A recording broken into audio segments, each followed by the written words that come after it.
Во ова издание на Неделна хроника, во кое ви ги прикажуваме актуелните случувања од оваа недела, ке гледате. 2 жртви за 2 дена во сообраќајки. До кога ќе има дивење со возила по скопските улици? Скопје станува велоград, но на граѓаните поудобно име во автомобил. Од ноември почнува изградбата на водоводната и канализационата мрежа во индустриската зона Визбегово.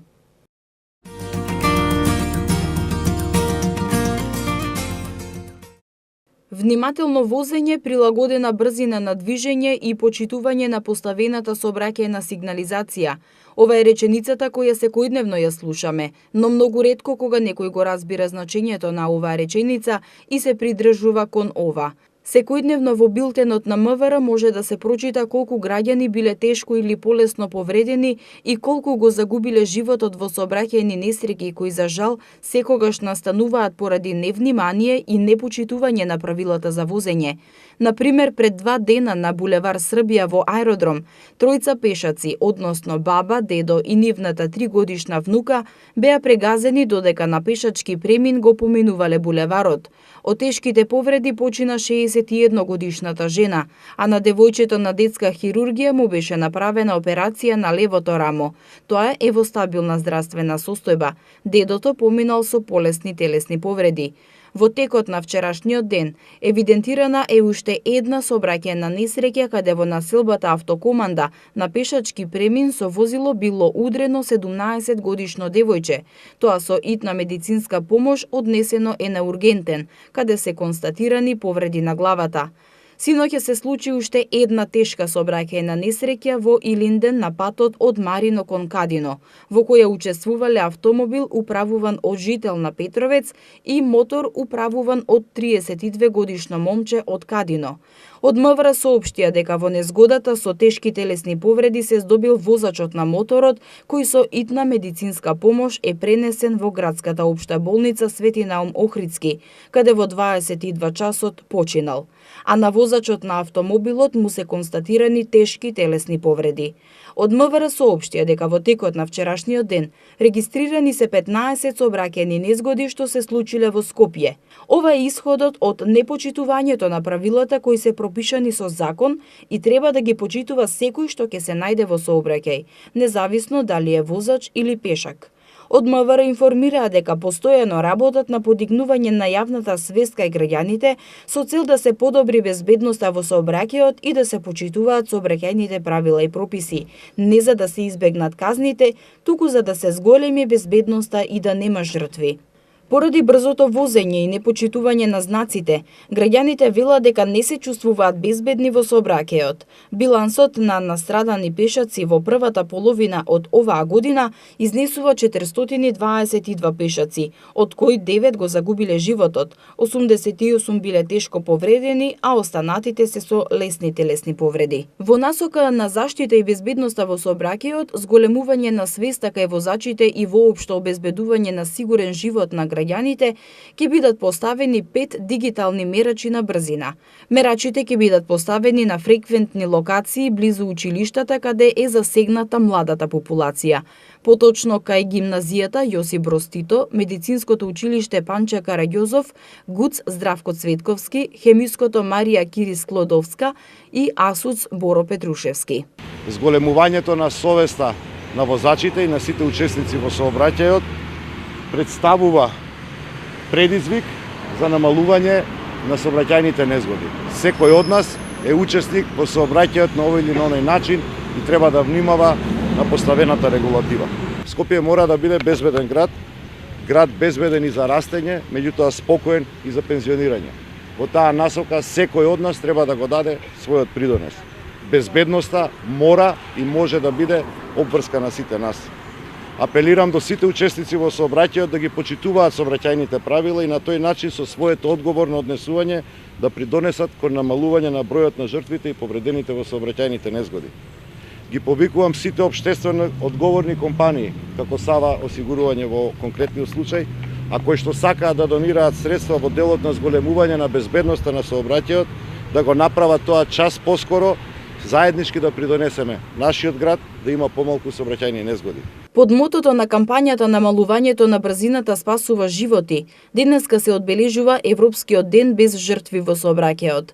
На оваа светска кампања се приклучија многу познати личности, како спортисти и естрадни уметници, а се приклучи и Автомотосојузот на Македонија. За да се спасат 3500 животи во светот, секој ден треба да се придржуваме кон 10 златни правила, информираат од АМСМ. Да се почитува пропишаната брзина, да се проверуваат гумите, без СМС пораки додека возите, секогаш да бидете внимателни, фокусирани и концентрирани, да се носи мотоциклистичка кацига, возачите да ги проверат видот, да користат детско седиште за автомобил, да се возат со безбедносни појаси, никогаш да не пијат додека возат, да застанете кога сте уморни, бидејќи според едно неодамнешно истражување, 1 од 10 возачи признале дека им се има случајно да заспијат над волан.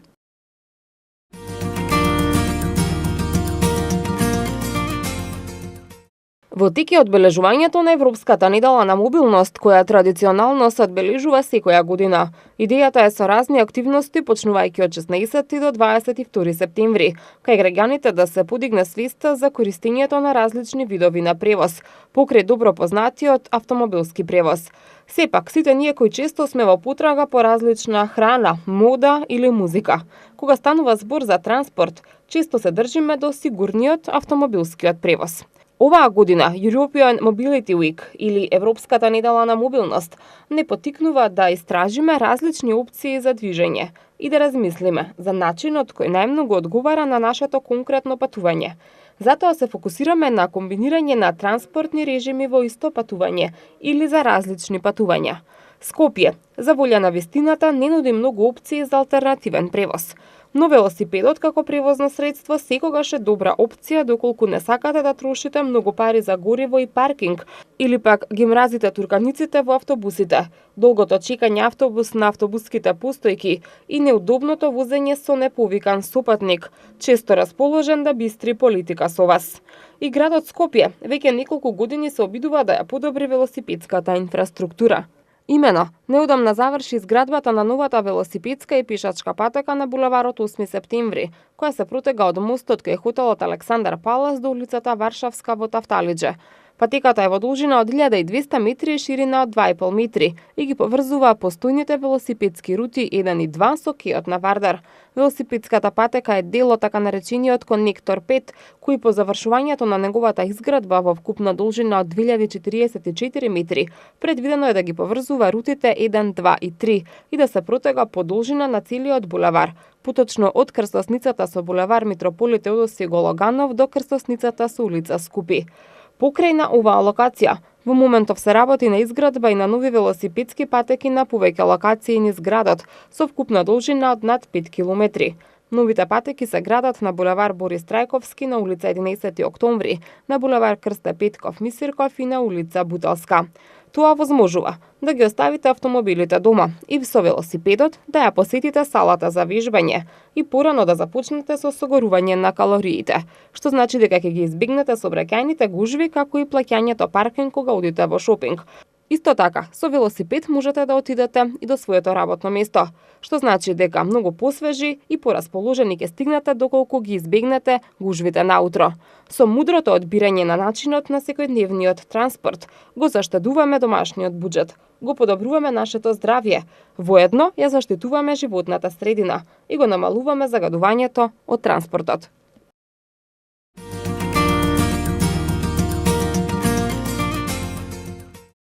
2 милиони денари субвенции оваа есен град Скопје ќе додели на физички и правни лица за чистење оджаци.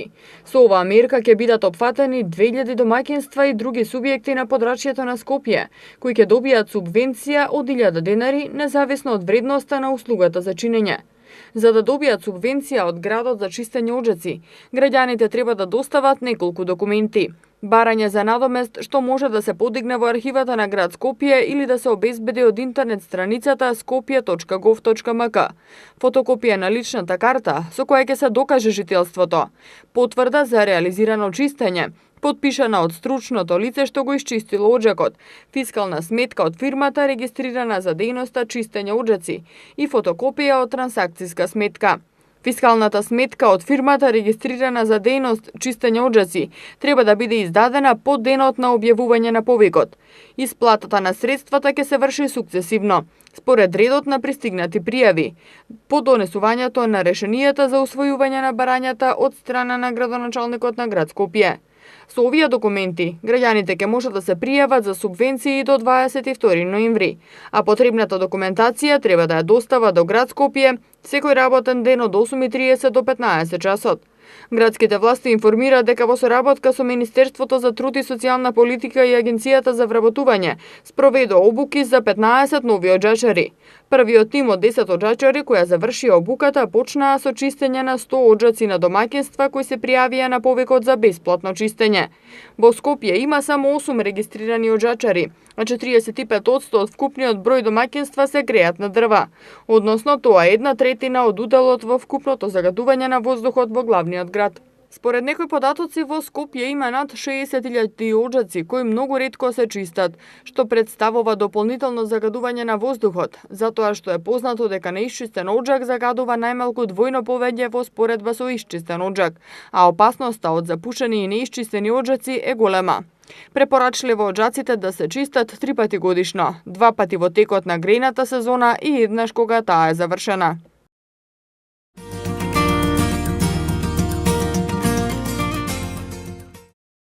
Дебатите околу изградбата на гасоводот на Водно по се изгледа не носат конечна одлука на ниту една од засегнатите страни. Имено, на втората дебата во организација на Министерството за животна средина и просторно планирање, заменик министерот за животна средина и просторно планирање Јани Макрадули изјави дека во јавноста постојат 3 дилеми. Дали ова има врска со Скопје, каков е статусот како заштитено подрачје на Водно и законските услови. Придобивките од гасоводот според него ќе дојдат до израз кога ќе се приклучат повеќе корисници, а со тоа ќе се намали и цената за испорака на газ до домовите. Во Македонија во овој момент искористеноста на гасниот систем што доаѓа од едно место преку една цевка, преку Бугарија кон Крива Паланка, е од 35 до 40%. Макрадули исто така посочи дека во Европската Унија се гради во заштитени подрачја и со средства од Европската Унија, а како примери ги наведе Словенија, Литванија, Германија и Данска. Од друга страна пак, невладините организации наведоа дека во Италија гасоводот со вредност од 2 милиарди евра бил стопиран поради постоење маслинови дрвја. Скопскиот градоначалник Петре Шилегов потенцира дека прв пат во историјата на Скопје се дебатира за Водно на ваков начин, ако се земе предвид фактот дека жичницата, Милениумскиот крст, комуникацијската кула и патот кон Сончевград биле направени без консултација со јавноста. Според представниците на граѓанската иницијатива, го сакам Водно. Здравјето на луѓето е поважно од материјалниот момент или загубите на пари. Сметаат дека се прави манипулација со законските решенија. Има пропусти и се сечат дрвја на Водно.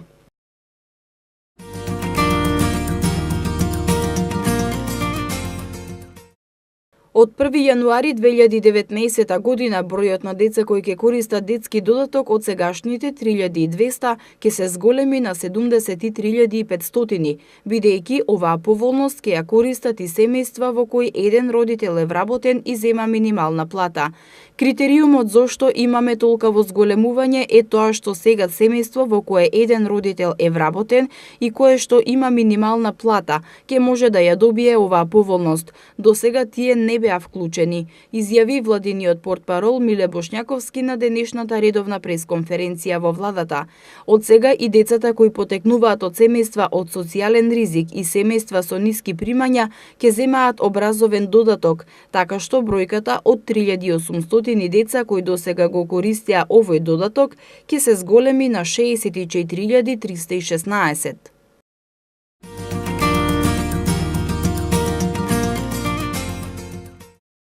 Народната банка на Република Македонија, Министерството за финансии и Агенцијата за супервизија за осигурување го објавија конкурсот за ученици од основното и средното образование, кој што веќе неколку години наназад е заедничка активност по повод одбележувањето на Светскиот ден на штедењето 31 октомври и Светскиот ден на осигурувањето 1 ноември. Конкурсот има за цел да ја поттикне креативноста, имагинацијата, како и критичкото размислување на учениците при создавањето творби на темите штедење и осигурување. Институциите очекуваат дека на овој начин ќе предонесат за натамошно интересирање и едуцирање на младата популација за овие два клучни сегмента во финансиската сфера.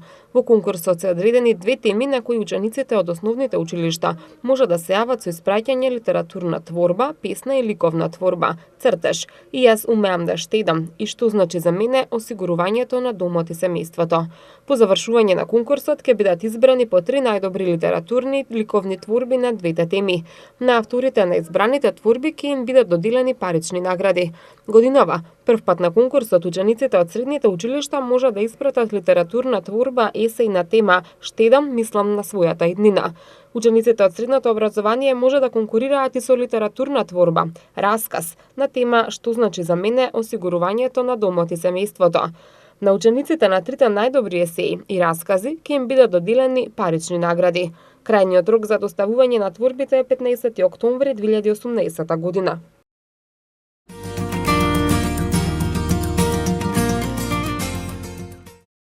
Во општина Ѓорче Петров од денеска па до недела првпат ќе се одржи манифестацијата Звуците на културата, на која ќе настапат многу познати музички имиња, играорни групи, млади таленти и баскер артисти. Покрај активностите на главната бина, информираат од општината, ќе има и детско катче, театар на сенки, работилници, хуманитарни акции, базар на ракотворби, локални производи и деликатеси, како и филмски проекции. Во недела ќе биде прикажан и филмот Исцелител на Ѓорче Ставрески. Манифестацијата ќе се одржува во Реонскиот парк во Ѓорче Петров, а програмата секој ден ќе почнува во 17 часот и 30 минути и ќе трае се до доцните вечерни часови. Меѓу другите ќе настапат и литечки пекинизери Игор Џамбазов и Гуру Харе, Кристина Арнаудова, Миле Кузмановски, Токсиколози, Бени и Нонстоп, Кукулеле, Тони Зен, Last Expedition, Мугер Фугер, мюзиклот Коштана, PMG Колектив, Милко и други.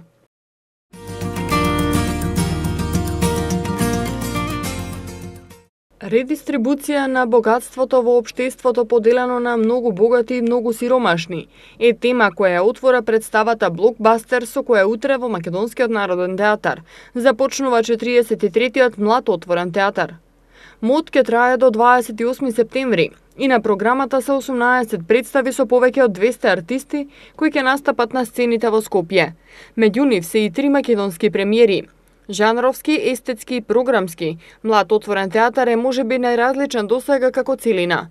9 фестивалски вечери со представи од многу европски земји, во придружните програми и од Египет и Русија, рече Русе Арсов, директор на Младинскиот културен центар кој го организира фестивалот. Имаме 18 представи од голем број на земји из Европа, голем дел и на нордиски земји повторно се враќаат во програмата на МОД. 9 фестивалски вечери се обидовме да направиме програма која што ќе биде во контекст на што го говореше до сега и градоначалникот, да биде она мотовска програма, многу поразлично од она што ние секојдневно го гледаме на нашите редовни репертоари. Градоначалникот на град Скопје Петре Шилегов на пресконференцијата рече дека МОД секогаш одел против стереотипите и ги кршел бариерите и границите на свој начин, со што е фестивал предвестник на револуции во општеството. Мислам дека МОД и денес може и мора да го има истото значење, затоа што МОД секогаш е различно од конвенционалното и всушност предвестник на настаните кои што доаѓаат или кои што следат. Годинава ќе имаме исклучителна можност да ги видиме најновите остварувања на најдобрите младински сцени и од Балканот, меѓутоа и пошироко од Европа, и јас сум убеден дека МОД ќе успее да го задржи нивото на огромен интерес како што го имал години и години наназад. Во 9 фестивалски дена младиот отворен театар ќе се одржува на 8 сцени во главниот град: Македонскиот народен театар, Македонска опера и балет, Кино култура, Македонска филхармонија, Универзална сала, Кино Фросина, Дансинг сала во МКЦ и Драмски театар. Програмата е веќе објавена на mod.mk. До денеска билетите се продаваат по цена од 200 денари, а од утре ќе бидат по 300 денари.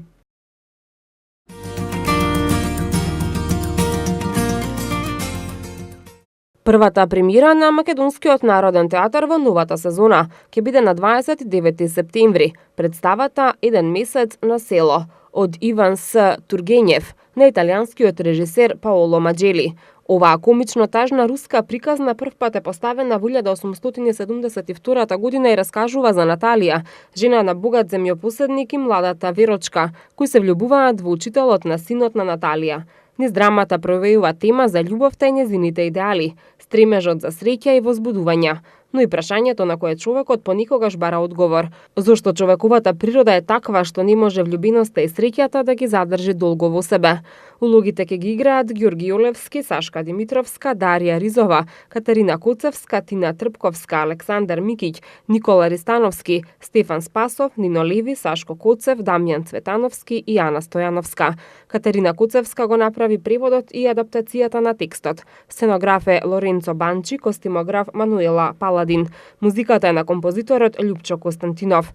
Новата премиера почна да се подготвува во март и таа е втора соработка на МНТ и режисерот Маџели. Во 1988 година на големата сцена беше премиерата на представата Црна дупка од Горан Стефановски.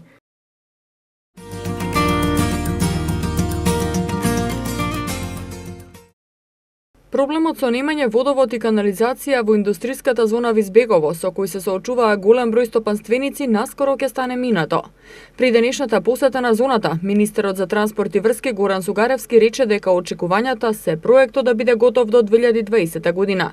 Но се планира да се вложи поголем напор ако може да биде завршен и до крајот на следната година. Јавното претпријатие Водовод и канализација до Министерството за транспорт и врски денеска го доставило проектот за изградба на водоводот во должина од 7 километри, а Министерството во најбрз можен рок ќе подготви тендерска документација и ќе распише повик за изградба. Финансиите за реализација на проектот се испланирани во буџетите на Министерството за следните години. За целиот проект потребни се од 7 до 9 милиони евра. Она што пред еден месец кога бев во посета на општина Бутел и го ветив, дека ќе отпочне реализацијата на еден од најкапиталните проекти во делот на инфраструктурата, во комуналната инфраструктура, а тоа е водоводната и канализационата мрежа во зоната Визбегово. Практично со носењето на проектот од страна на јавното претпријатие Водовод во Министерството за транспорт и врски денес, таа постапка отпочнува. Значи, со тоа што беше донесен денес проектот, ние во најбрз временски период како Министерство ќе биде разгледан и ќе биде распишана тендерска постапка се со цел да во најбрз можен период се избере фирма која што ќе работи на водоводот и канализацијата во зоната Визбегово. Сакам да потенцирам дека средствата за овој проект за оваа година се обезбедени, ги има во буџетот на Република Македонија, во буџетот на Министерството за транспорт и врски. Ова станува збор за повеќегодишна јавна набавка, иако ќе направиме напор до крајот на наредната година, доколку е во можност овој проект да биде затворен, односно да овозможиме да и водовод и канализација има тука. Во соработка со општина Бутел и владата, инфраструктурно ќе се уреди зоната Визбегово, со што според министерот ќе се исполни ветувањето пред бизнисмените кои работат тука за обезбедување подобри услови за работа. Во индустриската зона Визбегово работат околу 200 компании, а според градоначалникот Смилевски има интерес за изградба на капацитети и од други стопанственици, поради што се работи на деталниот план. Денес имаме многу убава можност да разговараме за нешто што е капитално за општина Бутел, за развојот на општина Бутел, со тоа што Водовод и канализација изработи еден проект и го дадоа веќе на Министерството за транспорт и врски, ќе се урбанизира поголем дел од индустриската зона. Се надевам дека до година ќе завршиме со целиот тој дел околу урбанизирањето, ќе поставиме званично нова канализација, званично нов водовод, и со тоа ќе заокружиме се она што во изминатиот период го обеќавме на граѓаните како на општина Бутел, така и на Скопје, затоа што овој дел е многу важен за цело Скопје. Во зоната, покрај престојниот старт на работите за изградба на водовод кој ќе се гради со 1,6 милиони евра и на канализацијска мрежа, за што ќе се потрошат 7 милиони евра, ќе се подобрува и патната инфраструктура.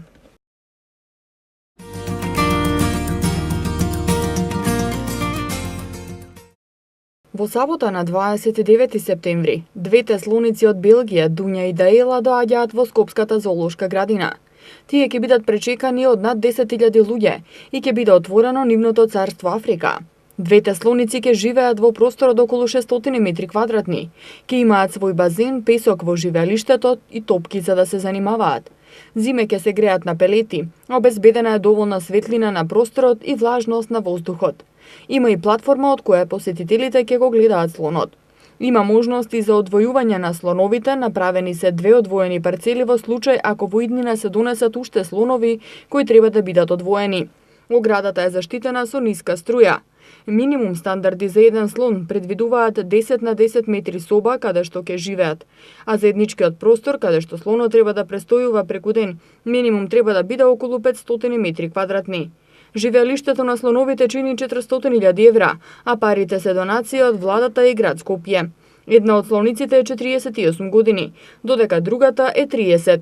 Слоновите живеат од 60 до 70 години кога се смета дека се влезени во старосна доба. На забавата присутните ќе ги забавуваат златните славејчиња и детската атракција 5+ бенд, а за најмалите подготвени се подароци. Првата слоница, жителка на Скопската зоолошка, била слоницата Цица која во Скопје живеела од 1963 до 1970 година. Втората слоница која живеела во Скопската зоолошка е Анка, која починала во длабока старост во 1992 година.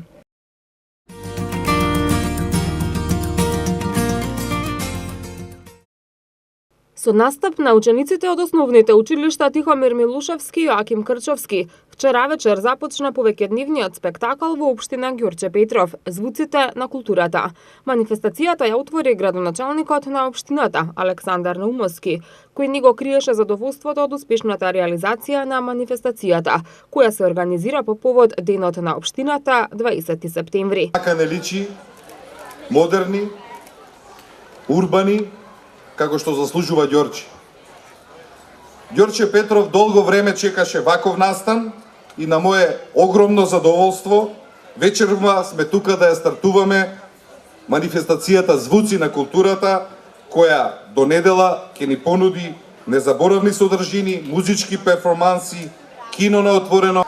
Навистина направивме напори да организираме манифестација по европски и светски стандарди, која се вклопи со нашиот најголем празник во општината, 20 септември, денот на именување на нашата населба по големиот револуционер Ѓорче Петров. Меѓу другото, Наумовски ги најави и идните проекти, меѓу кои посебен акцент стави на враќањето на старото корзо во Ѓорче Петров, кое, како што нагласи, ќе биде место каде ќе се среќаваат младите, а постарите ќе се сеќаваат на деновите од нивната младост. Во фаза на проектирање и старото корзо да го вратиме во еден модерен и урбан сјај.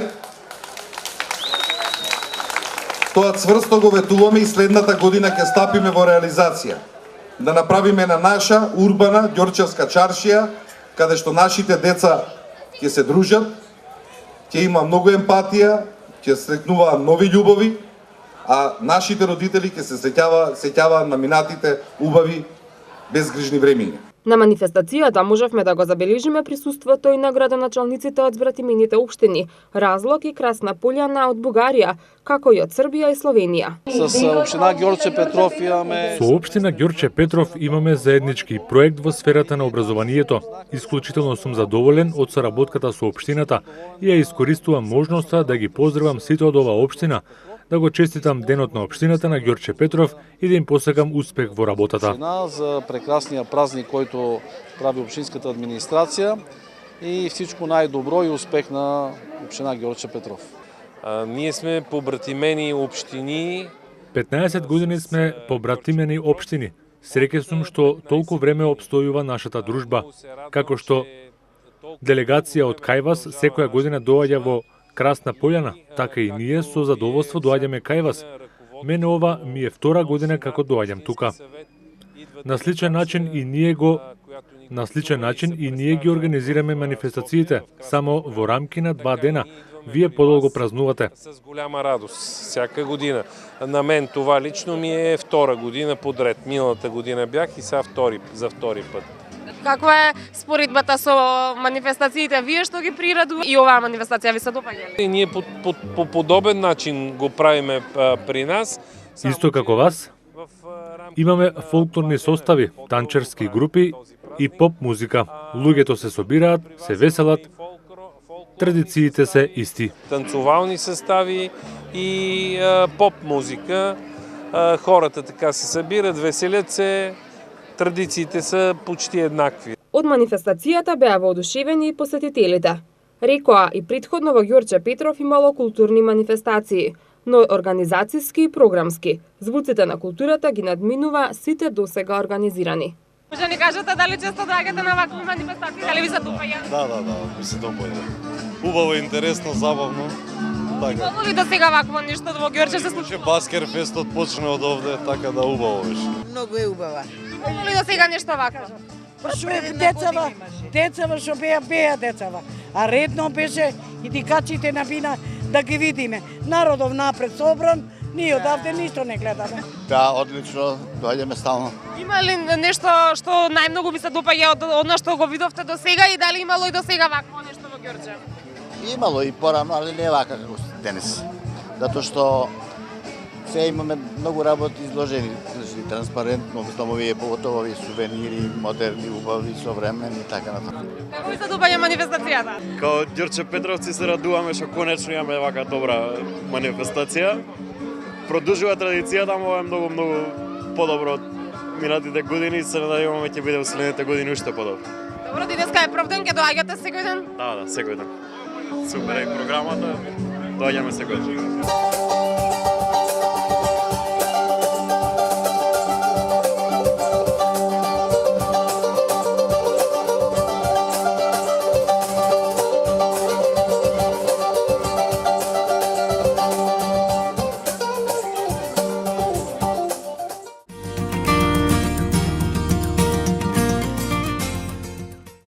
Со положување цвеќе пред споменикот на револуционерот Ѓорче Петров, денеска започна одбележувањето на роденденот на општина Ѓорче Петров.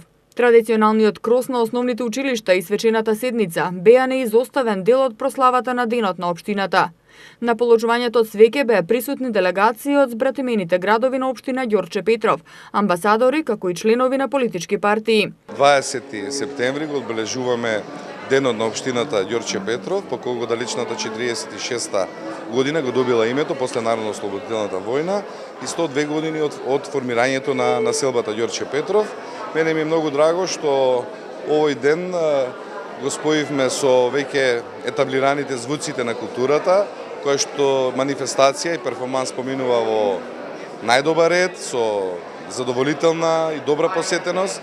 И дополнително ми е чест што денеска не удостоја нашите збратимени општини од Република Бугарија, Красна Пољана, како дел од Софиската област, од Софиската општина, потоа од Разлог, од Ормош од Словенија, од Осечина од Србија и ми е задоволство што имаме присуство и на многу амбасадори за кои што се гордееме, бидејќи го дигнавме на нивото на соработка во Ѓорче Петров заради престојните идни проекти кои што ги очекува општината од нас како нова администрација. Довербата која пред 31 година Ѓорче Петровци му е дадоа на Наумовски, тоа ја возвраќа со целосно посветено и одговорно работење.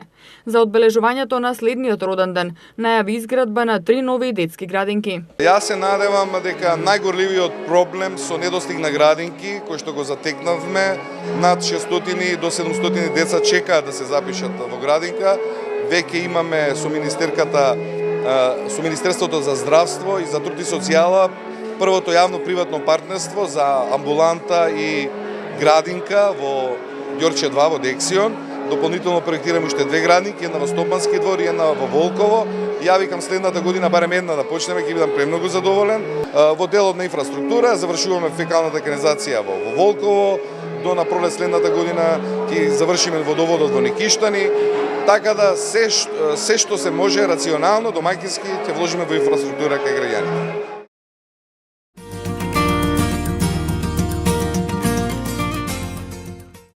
Во рамки на недела на мобилност на Машинскиот факултет во Скопје беа изложени електрични автомобили, електрични скутери, тротинети и хибриди.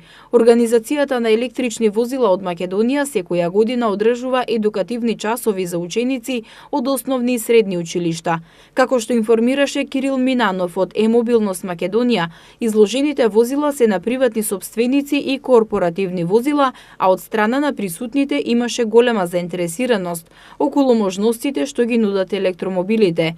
По едукацијата се формира електричен конвој со сите електрифицирани возила кои што тргнаа од кампусот факултети кон Порта Македонија.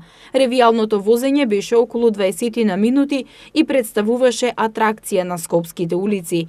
Од Е-мобилност Македонија истакнаа дека ова се прави како едукација за млади и секоја година има се поголем интерес. А голем интерес во Македонија има и за возење хибриди. За хибриди веќе е јасно дека се возат доста и продажбата слушаме од представништвото дека се продаваат, значи не ги знам точните бројки, меѓутоа тоа се значаен број на возила веќе. А технологијата е тука и тоа е тој така наречен меѓучекор до таа иднина од електрични возила. Што се однесува до електричните, тие се тука и ние сакаме да пратиме апел до влада, до сите места каде што се одлучува за, не знам, купување на вакви електрични возила и за што се фактори на одлучување. Се што е давачка, значи од акциза, ДДВ, бесплатни, значи регистрации, паркинзи, патарини, значи веќе тоа да почне да живее, значи да се даде еден период од неколку години каде што луѓето ќе имаат мотив да купат електричното возило, дополнително што е електричната енергија е скоро 10 пати поевтина за иста километража со моторот овие алтернативни на патиштата што се. Инаку автомобилската индустрија во светот се повеќе се насочува кон производство на електрични автомобили, бидејќи се зголемува интересот кај потрошувачите. Според податоците на Меѓународната агенција за енергетика, минатата година бројот на електрични превозни средства на светско ниво пораснал на рекордни 3,1 милион возила, а се предвидува доколку амбициите на автомобилската индустрија раснат до 2030 година да има од 125 до 220 милиони електрични возила во светот. Во Европа, минатата година најголема продажба на електромобили имаше во Германија. Во Македонија, според нецелосните податоци, од вкупно 1755 од продадените нови возила за првите 6 месеци од годината, 3 се електромобили, а 27 хибриди. Најголемата продажба на сите видови автомобили е во Скопје. До сега се поставени околу 5 полначи за електромобили на јавните паркинзи, но надлежните најавуваат дека во следниот период ќе бидат поставени 17 полначи на различни локации низ градот. Експертите велат дека електричните возила со едно полнење би можеле да поминат од 120 до 130 километри, а понапредните возила поминуваат од 300 до 400 километри со едно полнење. Но колку е поголем опсегот на километрите, толку возилото е поскапо. Односот на потрошувачката на електрично возило во споредба со класично возило на бензин или дизел е од 1:5 до 1:10.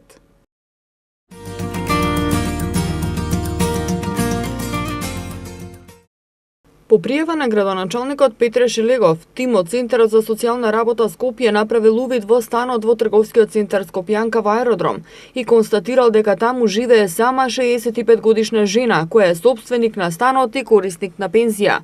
Таа имала и ќерка која не живее со неа, но согласно Законот за социјална заштита е должна да се грижи за неа. До месец јануари оваа година со неа живеела незината 90 годишна мајка која починала. Социјалните работници не се стручни да дадат мислење за здравствената состојба на жената. Од МВР претпладнато за МИА информираа дека е исчистен станот во зградата во трговскиот центар Скопјанка во аеродром, од каде синоќа се ширеше непријатна миризба. Од страна на екипа на АРМ, со апаратура е констатирано дека се работи за амонијак од употребени пелени. На местото на настанот излегле и служби од Министерството за здравство, Центар за јавно здравје и Дирекцијата за заштита и спасување. Од МВР информираа дека синоќа околу 18 часот и 50 минути било пријавено дека во влезот број 1 на булеварот Кузман Јосифовски Питу се чувствува непријатна миризба и граѓаните се жалат на печење во очите. Предпоставуваат дека најверојатно е фрлен солзавец. Од страна на противпожарната екипа отворени се сите врати од помошните простории, пошто миризбата се изгубила, освен на вториот кат во стан собственост на СС. Непријатната миризба од употребени пелени беше причина за евакуација на жителите од зградата во трговскиот центар Скопјанка во аеродром. По извршената дезинфекција и по 6 часа минати надвор, доцна синоќа граѓаните се вратени во своите домови.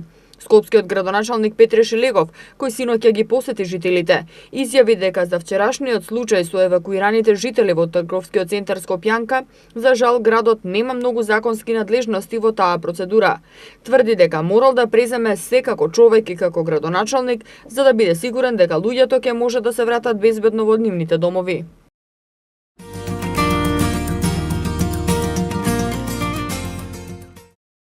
Четири проекти од јавниот повик за доделување финансиски средства за креирање иновативно системски одржливо решение за обезбедување храна за ранливи категории граѓани оброк за сите беа презентирани денеска во Фондот за иновации и технолошки развој.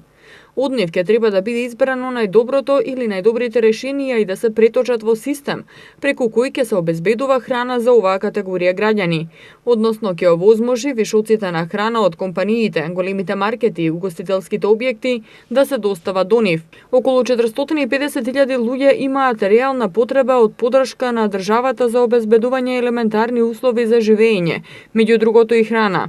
Целта на предизвикот оброк за сите е преку заедничка соработка на невладините организации, компаниите и државните институции да се дојде до иновативен модел кој ќе ги вклучи сите и кој на овие граѓани ќе им донесе она што им е потребно – храна.